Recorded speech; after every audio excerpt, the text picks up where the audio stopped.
What is up, YouTube? Welcome back to my channel. If this is your first time here, then just welcome to my channel. Go ahead and hit the subscribe button because you will not be disappointed. Today's video, as you can tell by the description, it's going to be another true crime and makeup story.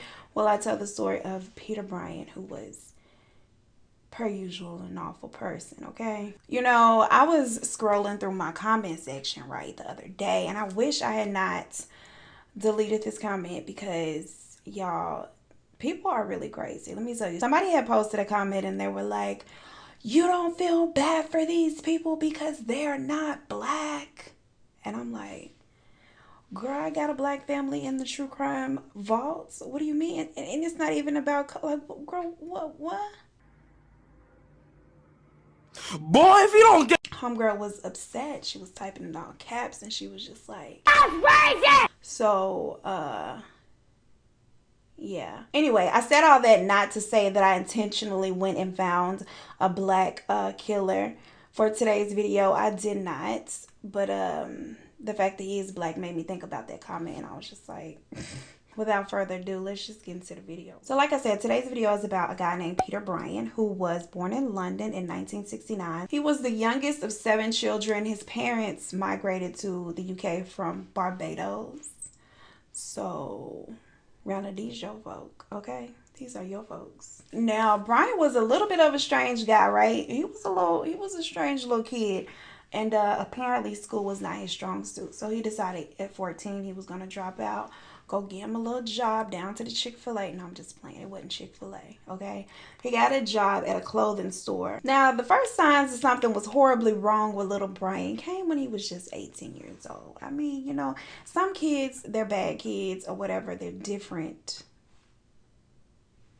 And then they grow up to be perfectly normal human beings. But that wasn't the case for old Brian. He was living in it's called a custom house, and I don't want to lie to you guys and pretend like I know what that is, but I believe it was a what is it? I think it's a homeless shelter. If you know what a custom house is, let me know down below.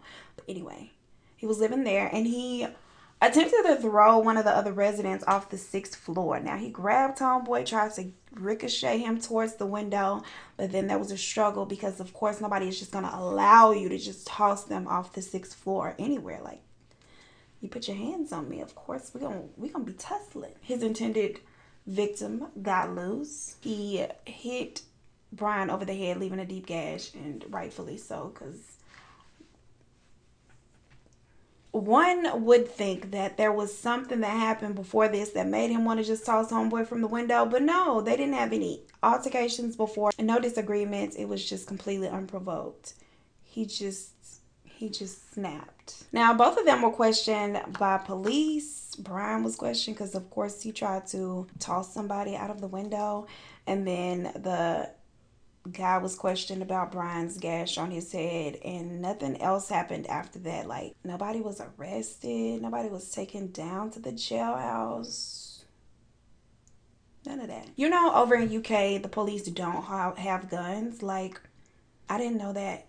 I have somebody that I'm working with visiting from the UK, and he was like, our police don't have guns. Because I'm like, over in the US, you fire a spitball at the next person, and the police is showing up and spraying everybody, okay? Like, everybody's getting shot. But yeah, little fact though, they don't carry police. They don't carry guns over there. The police don't. They have a baton, and they'll beat the hell out of your ass probably. But that'll be about the extent of your injuries, which is a good thing, I think. So a couple of years later, he is still working at this fashion boutique. The owners of the boutique have a daughter named Nisha Sheth, and she's a cute young girl or whatever. Brian falls for her. Now, they're not dating or anything. He's just a creepy weirdo who has a creepy crush. Actually, it's not creepy to have a crush. Let me not.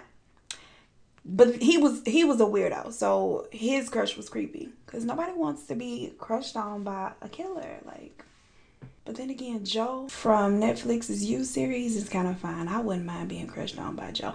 But then again, I don't know, because I thought Joe just wanted to be loved. But the end of season 2 got me feeling like that's not the case. I've gotten completely off track. Where was I? Nisha. So Brian has a crush on Nisha. He at this point had worked himself up to being the shop assistant. And he was caught stealing clothes from the boutique, and so he was subsequently fired. A week after that, March 18th, 1993, now Bryan at this time is 23 years old. He returns to the shop to exact his revenge.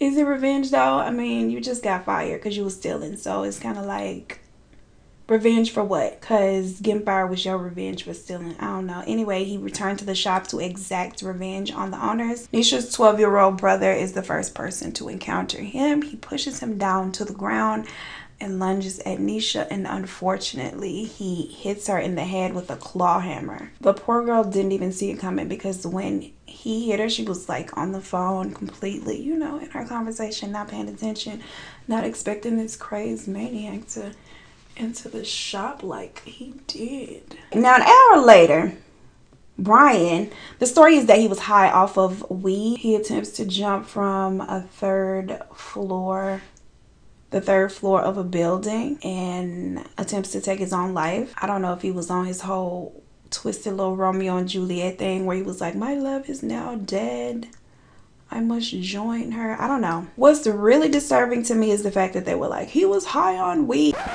Weed does not make you climb a building and jump off like Spider-Man. That's more of a cocaine type of high, I think.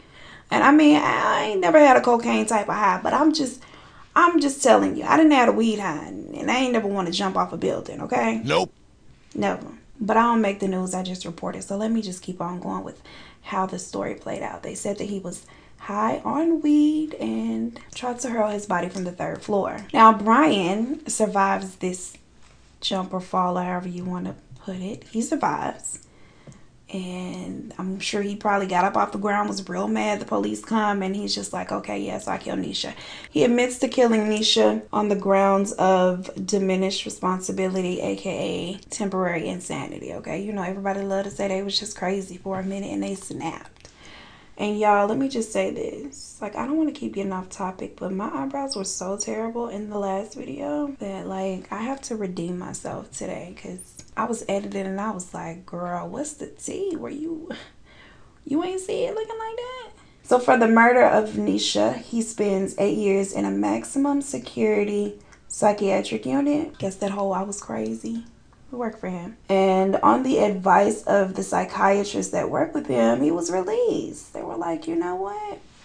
He good now. He fixed or whatever. Let him go. So he wasn't completely free. They moved him from the psychiatric unit to a like halfway house is what we call it over here across on this side of the pond. Now he was released on a 6-month trial period and still in the care of a psychiatrist who would check in on him and make sure, you know, he just ain't out here spazzing or about to have an episode. It was a psychiatrist and a social worker. So once that was up, he had a mental health review in which he was moved to an even lower security facility.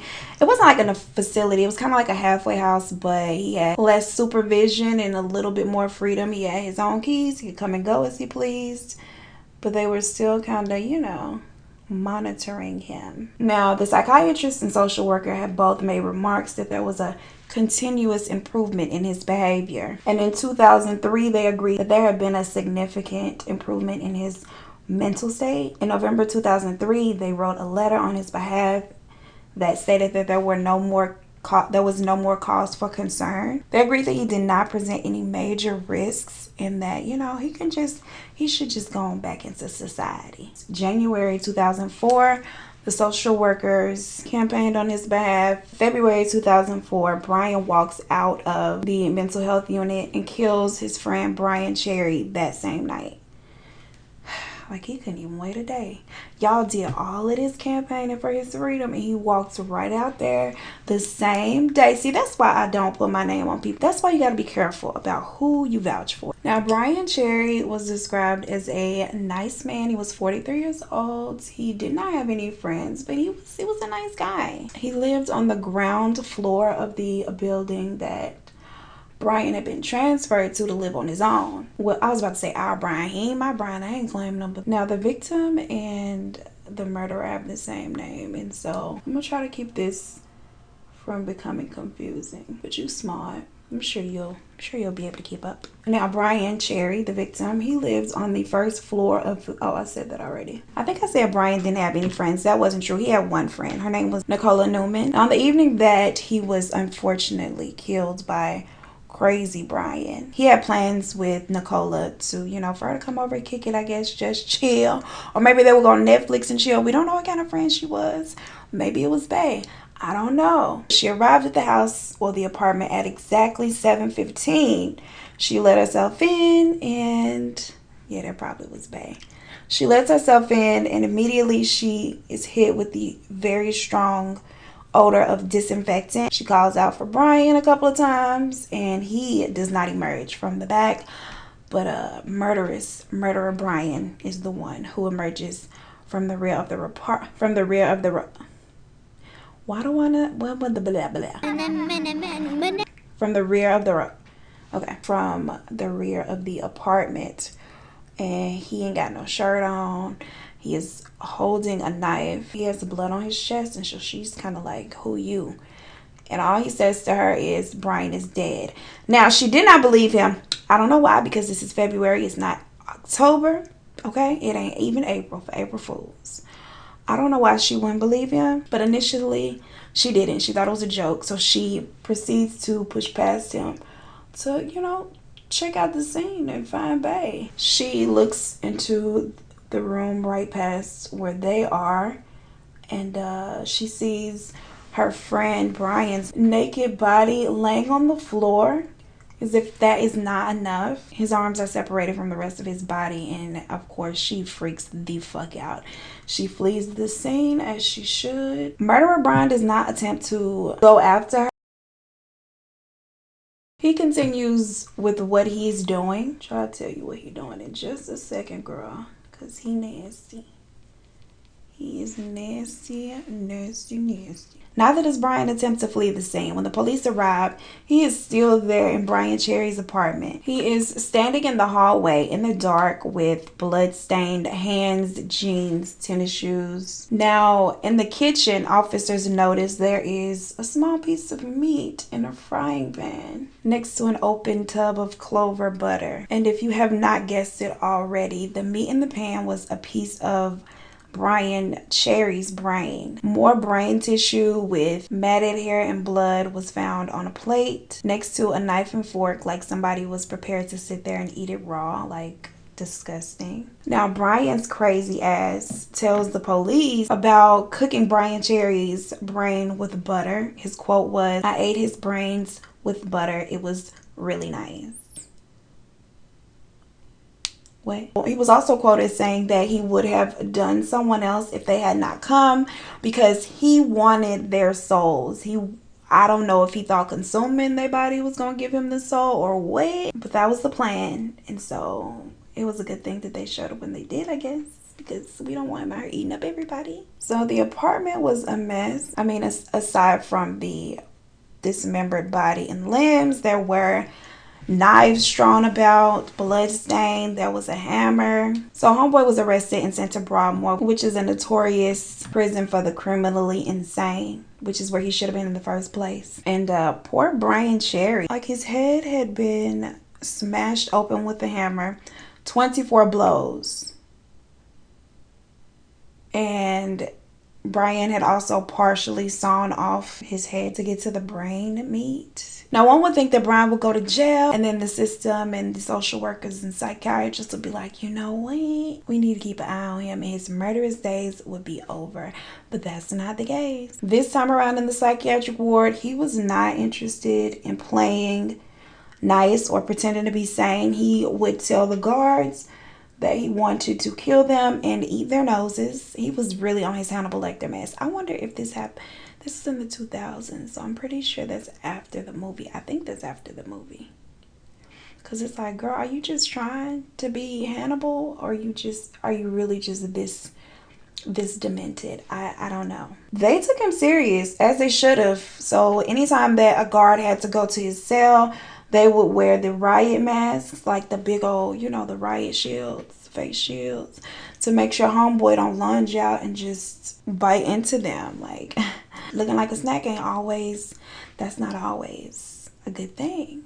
Now, on April 25th, 2004, Bryan finally got his opportunity to attack someone. It wasn't a guard, it was a fellow inmate, and it happened in the dining hall. Richard Loudwell was the other inmate's name. For whatever reason, they were left alone just long enough for Bryan to lunge at him. Bryan takes the string from his trousers. He lunges at Richard, wraps it around his neck, he's strangling him, and then he starts to bang his head on the floor.